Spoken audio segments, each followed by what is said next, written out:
Shiva Sarveshwaraya Shambho Shambho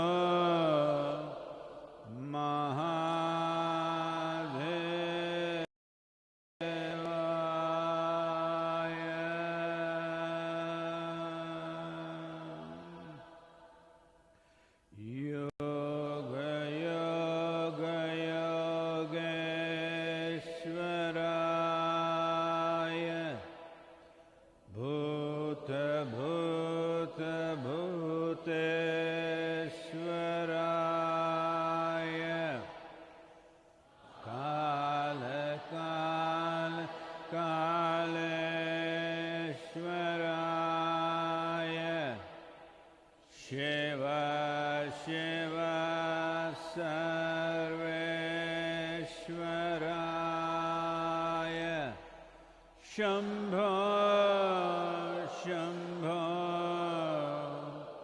Mahadevaya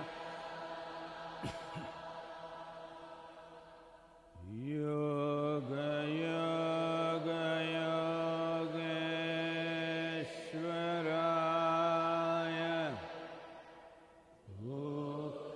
Bhuta Bhuteshwaraya Kala Kaleshwaraya Shiva Shiva Sarveshwaraya Shambho Shambho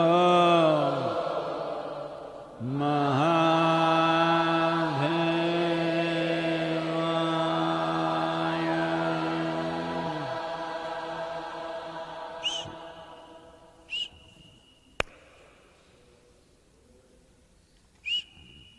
Please.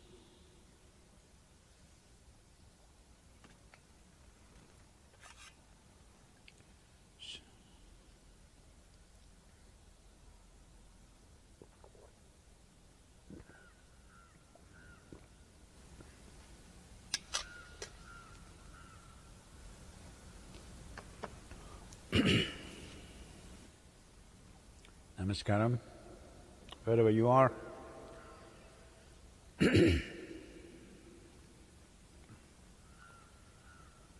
Well,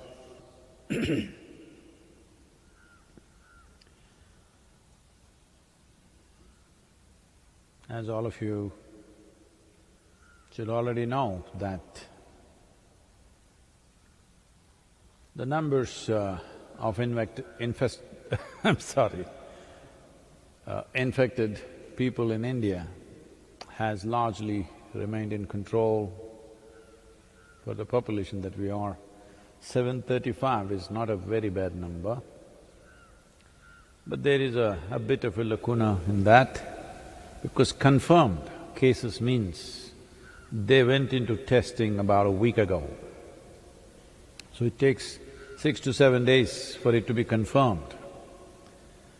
So it could be little more than that, but compared to many other countries, it's very much in control. I think we went into the lockdown at an appropriate time before it became community spreading. Still, wherever these confirmed cases are, we are able to trace down from where it came. Most of them have travelled abroad and come. But in many other nations, unfortunately, it is just going crazy. Well, even the Prime Minister of United Kingdom is confirmed with coronavirus right now. Prince Charles is confirmed. So across the island it is spreading. New York City is over 10,000 people. So in United States there is partial lockdowns, I think.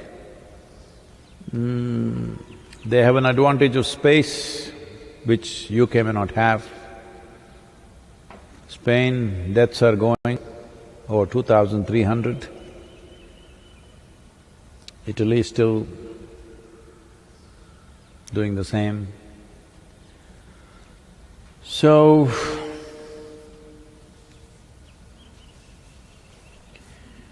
this is a situation, but we also know that a whole lot of people will recover. But the problem will be that in a given society or a nation,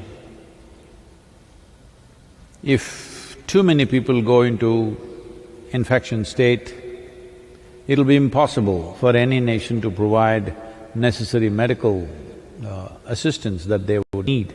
That is when people will start dying in large numbers. So that's what we are trying to prevent with this lockdown. And there are strategies in India that even if they relax it within the state, between the states, the lockdown will continue for a more period of time probably, because they want to break the chain of infection that's happening. If a certain number of people are infected in a city, after that, stopping it from not touching others is very difficult. There are tragic instances where yesterday a health worker in Atlanta, I think 42-year-old lady, she's been working in a hospital, she went home and she died. A 4-year-old child was next to her, nobody else in the house, and she just died of corona. So these kind of tragic stories are coming.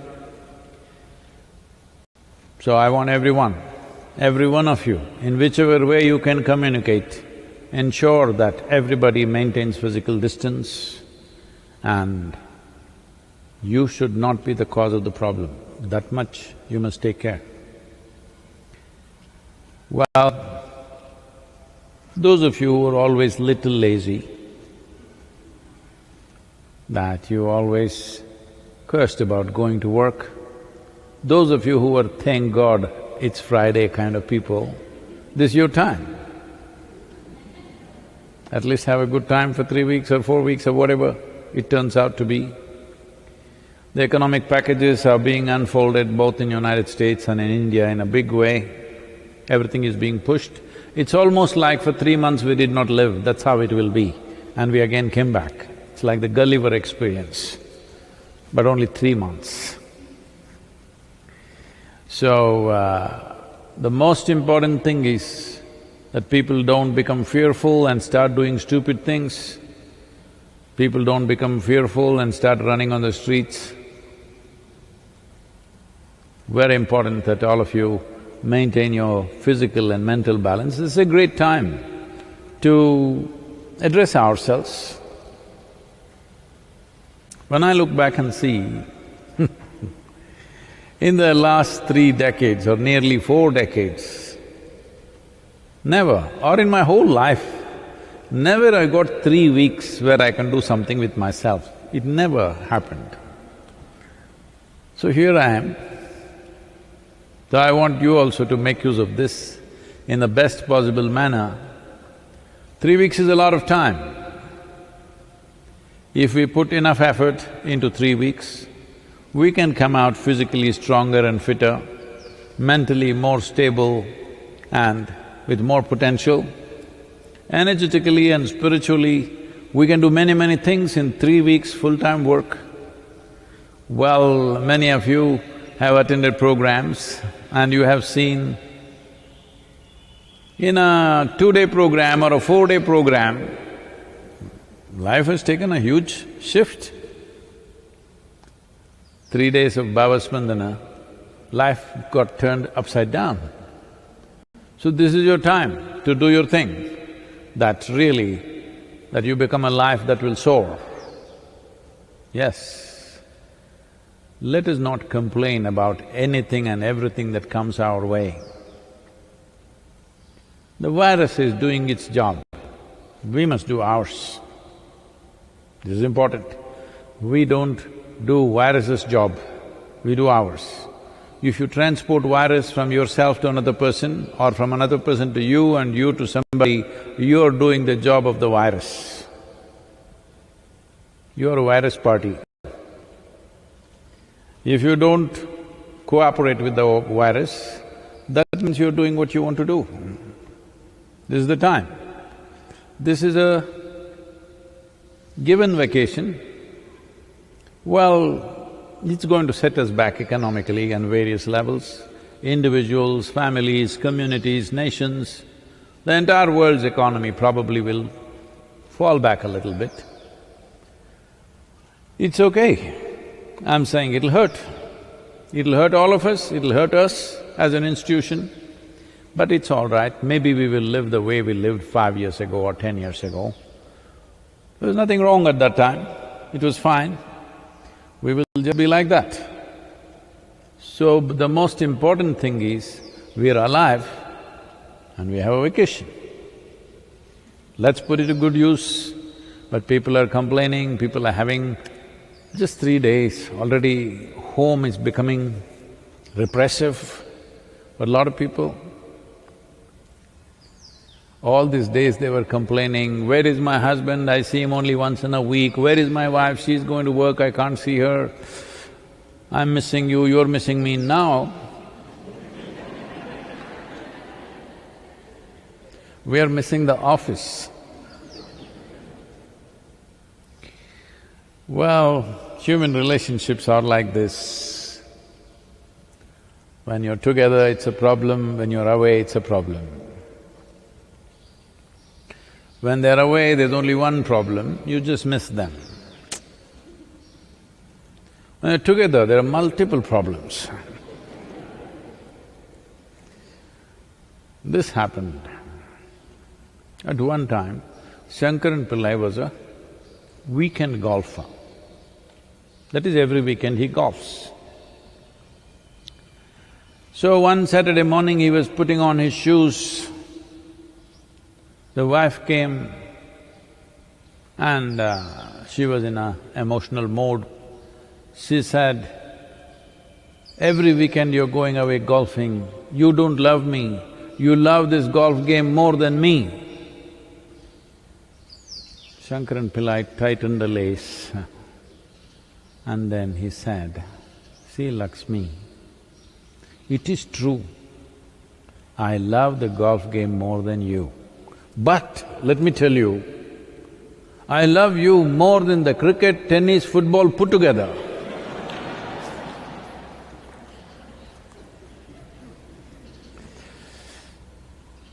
So, it's time. It's time we address who we are, what are we made of, what is our limitation. It's time to address that. So this is a good time for that. Let's not fool ourselves, fanciful ideas that you picked up in romantic novels and movies and stuff.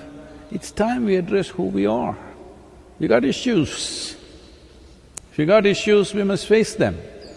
We think the issue is somebody else. No, we've got issues as people, time to face them. Very, very important. If you could do it every day, on the fly, doing all the work, that would be fantastic.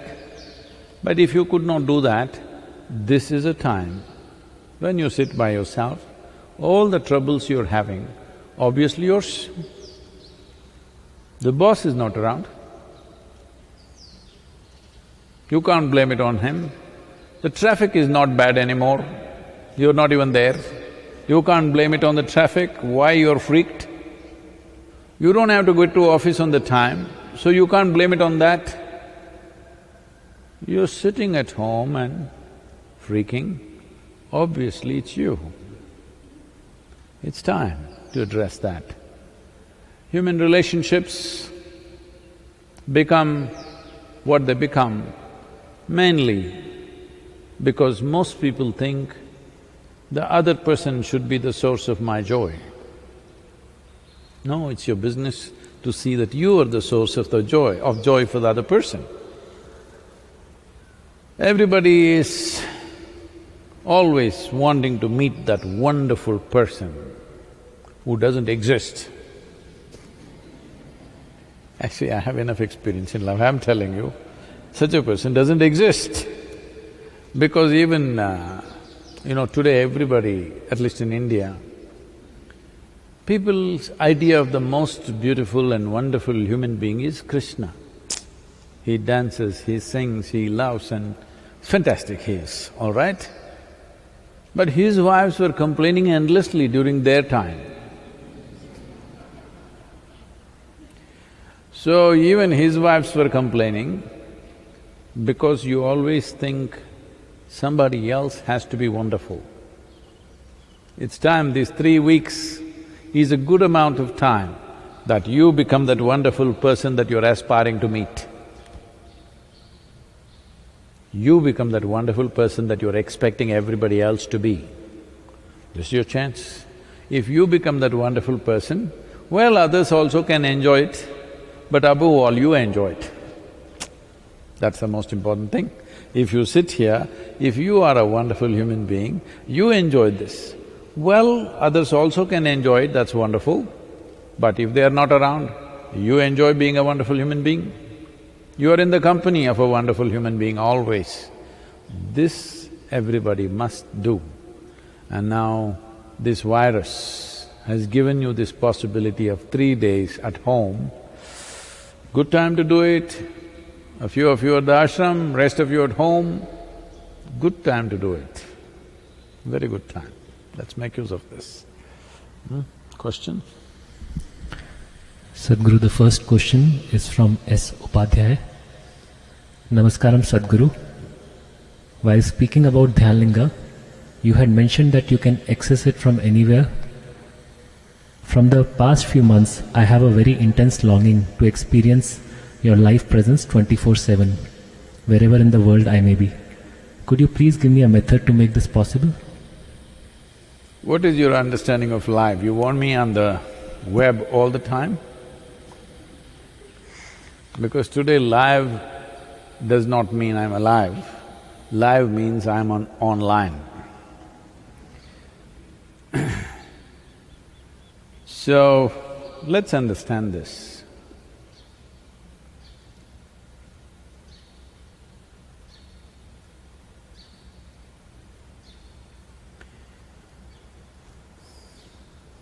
What you think you are right now is, this is me. Well, we have done enough of this talk with you, enough processes with you, that what you consider as your body is an accumulation. So it's yours, cannot be you. Other thing is, what all mess that's happening in your head, you think it's me, the content of the mind. Well, that is also an accumulation, that is also yours, because nobody else wants to have it. So, it's yours, but it's not you. So what you consider or what you do not know as myself, but you know you exist, but you do not know what is the nature of your existence. So the whole idea of spiritual process and the tools that are established to manifest this or bring this experience into people's lives, all the tools, whether it is Dhyanalinga or Yogeshwara or myself, this is a tool, this is not a person. The tool is that something beyond physical is happening around them all the time. Physicality, the basis of physicality is a defined boundary. Without a defined boundary, there is no physical nature. So once something beyond physicality is happening, there is no such thing as boundary, there is no such thing as here and there. Physical can only be either here or there. That which is not physical is neither here nor there, or it is both here and there. Well, this may sound little out of reach for you, but normally, for most human beings, I would say, over 90% of the human beings, they can pay attention to something, absolutely, only if they're emotionally involved with it. Very few human beings have a mind which can give them absolute involvement without any emotional involvement. That takes a lot of work. To have a mind that you can stay focused on something absolutely without emotionally being involved with it. But I would say for 90% of the people, they need emotional support to pay attention to something absolutely. This is the reason only those people who you think are in the ambit of your love, you pay attention to them. Those who are not, you ignore. You cannot pay attention to them.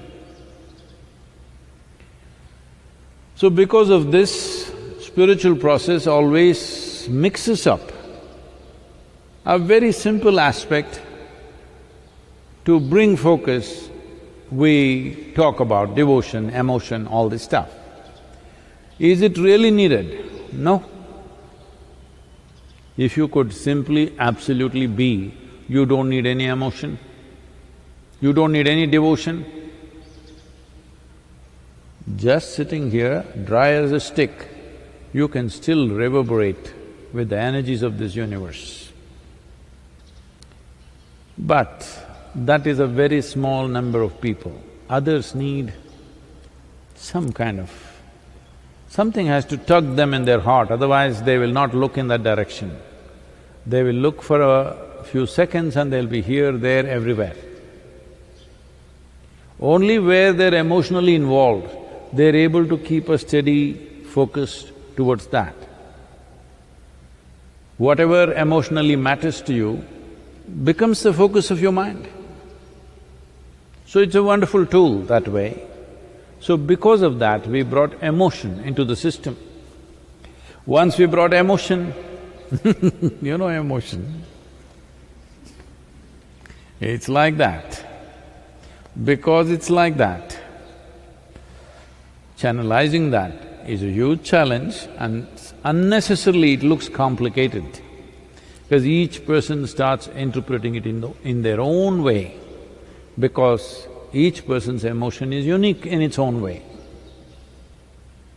So do not get trapped in all those things. Do not worry about what somebody else is doing, how it happens to somebody else. This is why in Isha we've always stopped people from sharing their spiritual experiences because others will get confused. If you say, I was lying down, I was just lying down somewhere in some other part of the world, wherever you are, Mr. what? Acharya? Upadhyaya. Upadhyaya. Sadhguru came.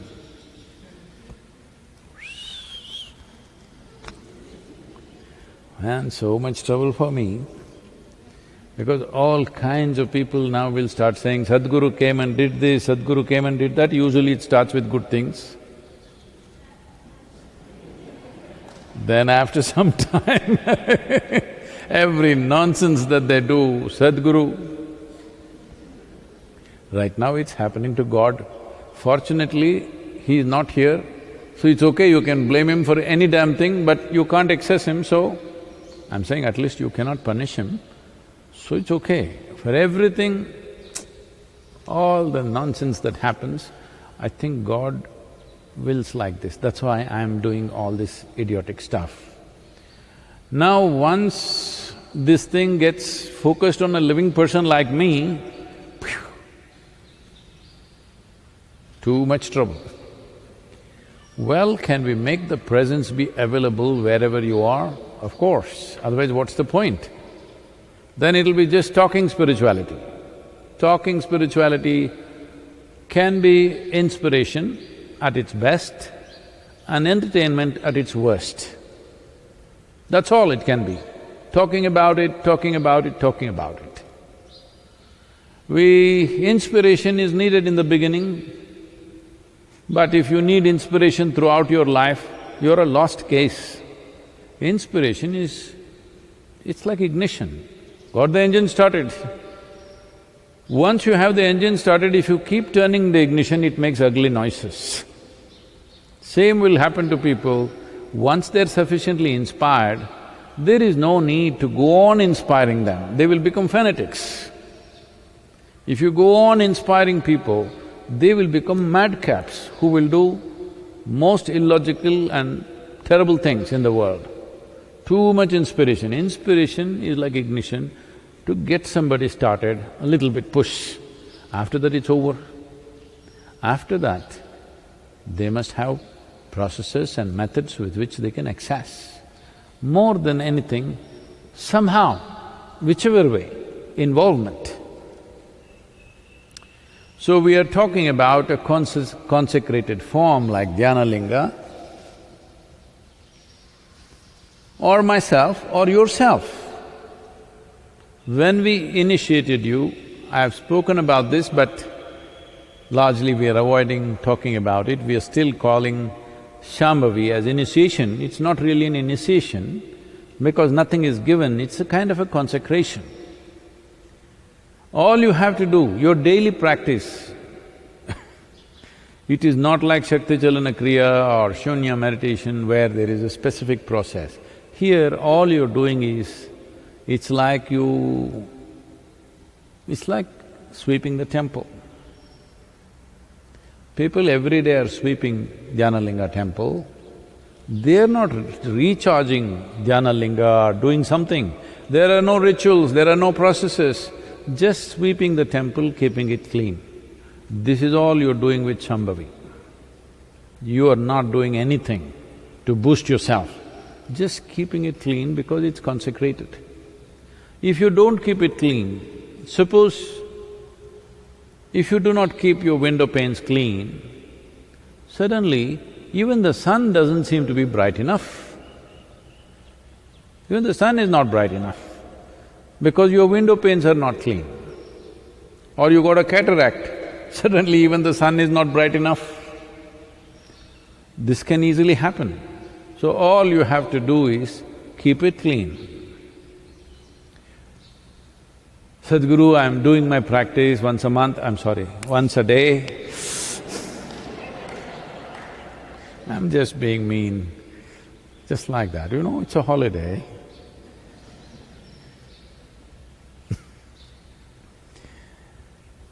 If you're doing your practice every day, to some extent it's clean. But maybe the rest of the day you're completely oblivious of it. So one simple thing you can do is use something, anything. Maybe a picture, maybe a mantra, maybe just a sound, maybe just a reminder on your phone, just anything that mentally, emotionally you just get connected to that aspect as many times as possible in a day. That if you close your eyes, only that appears. Right now still all those cinema stars and others are appearing, so you're not feeling it. It's not that it's not there. You're not… see, when you do the practice, you feel it. During the day, you're not feeling it because you let other things dance. Item numbers are happening. So, you do anything, use anything you want, maybe a reminder on the phone, maybe a picture that you will look at it, or a phone screen, you put something as a screensaver, or a chant, you yourself chant or you listen to a chant, do something. All we are trying to do is mentally, emotionally, you're focused in one direction. If you do this much, the presence will be strong. Even now it's there, but like with cataract, how can you see? You're just trying to remove the cataract, that's all. It's very much possible to experience any dimension of life which is not limited by physical nature. You have no problem feeling it and experiencing it and knowing it. Distance is not an issue, there is no distance for non-physical dimension.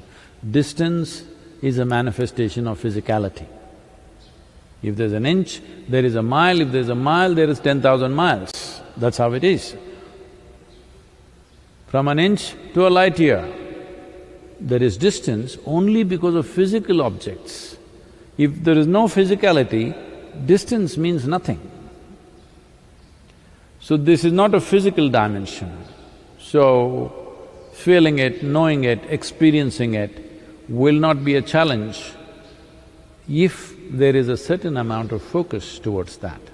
You create your own device, how to remind yourself every few minutes or once an hour or whatever you like, it will happen.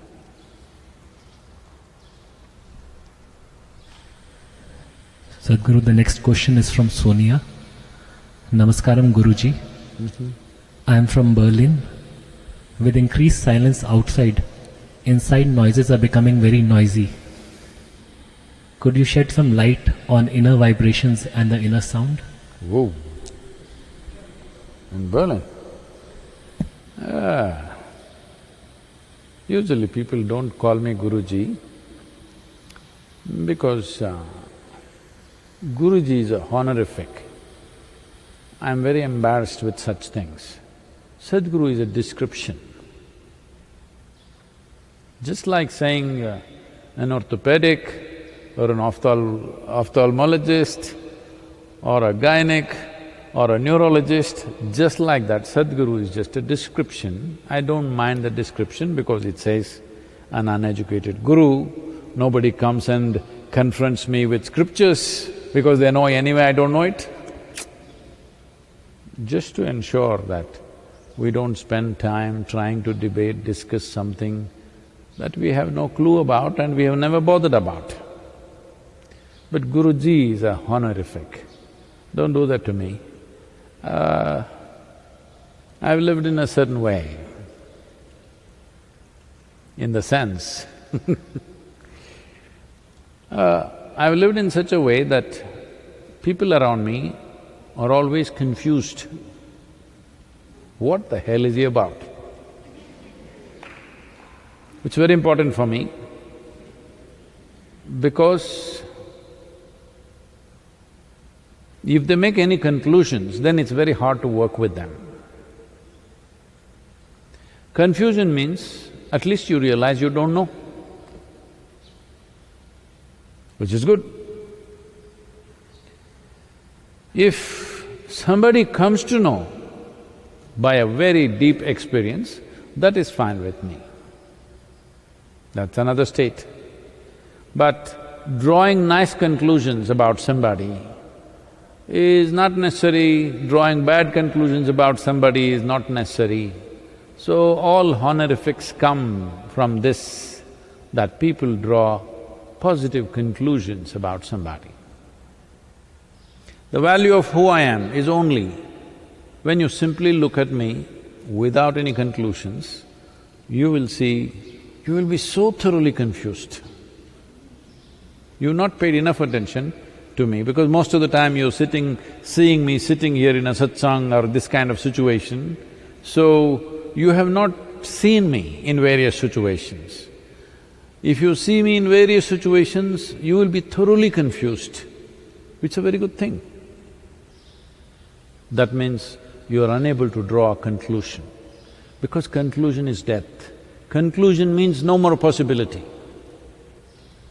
If you draw a conclusion about me, unknowingly, as a seeker, you will draw a conclusion about yourself. That means seeking is over.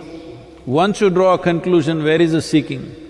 You calling yourself a seeker is absolutely meaningless. About the vibrations in Berlin, well, outside vibrations have stopped, is that what she's saying? Oh, the automobiles are not thundering around. Well, I also like to drive and ride, but it's all right. Maybe every year, we should think about this really as a world, as a generation. Every year, 3 weeks, no automobiles on the road, everybody stays home. Hello? What's the problem? Nothing will happen.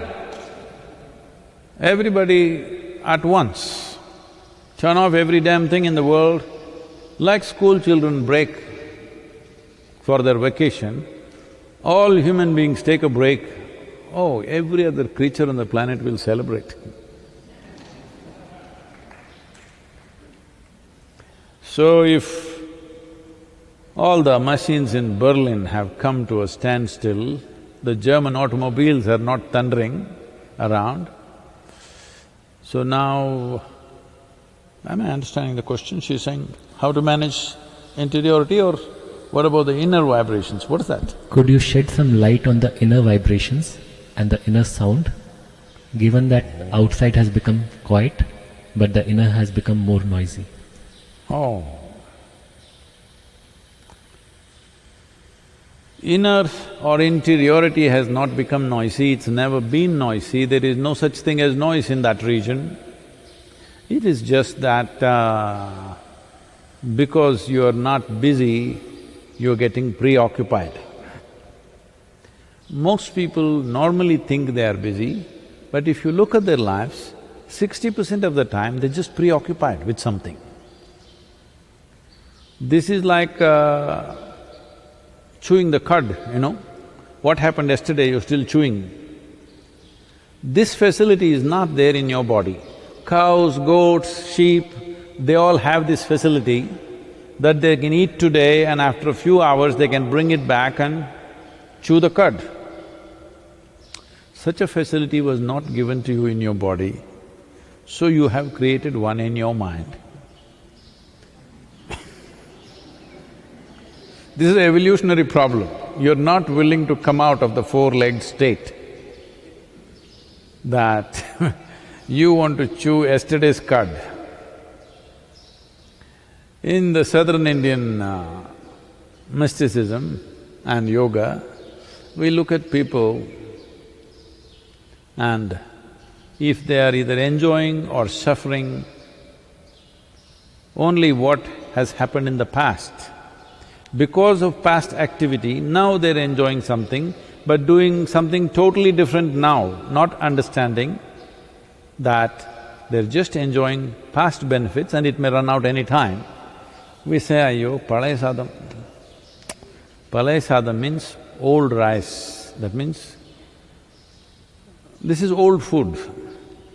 Enjoying old food. What we ate yesterday, right now it is still, in terms of energy and strength, is still working in our body. Similarly, what we did yesterday or 10 years ago or a lifetime ago, maybe still we are benefiting from it. But if you're not doing something right now to enhance this will run out.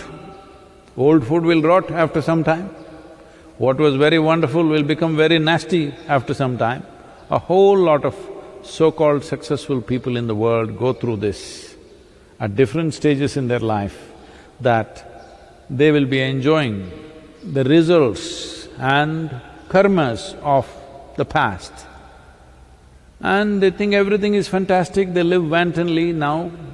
One day suddenly it hits them, not necessarily from outside, most of the time it's from within. Their own psychological structure, their own body goes into such a relapse, they can't believe that this happened to them. This is because you're living on old food. It's important you cook fresh food every day, it's very important. This is why present karma is very important. I want you to understand, there is no noise in your interiority, there is no vibration in your interiority, there is no sound in your interiority. It is all in your head. This is because you're chewing the old cud. Now, if you are busy with some activity, you would forget some of the things that are happening in your head today. But once your hands are not engaged, then you see this will go on. So what should I do? Well, we have taught you many ways. You don't try to stop it because you cannot stop it. The only way is you can distance yourself from it. Well, there are many methods to distance yourself. If you're doing Shambhavi or Shunya, definitely there's a powerful process. Otherwise, you can do Isha Kriya.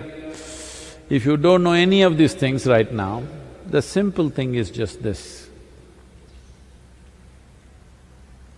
You have to just look at yourself and see. You're a tiny little creature in this vast existence, we don't know where it begins, where it ends. On this little mud ball of a planet, you sit here and you think you're the center of the universe, it's a stupid idea. Everything is from this basis that you think you are the center of the universe. It's a very stupid idea.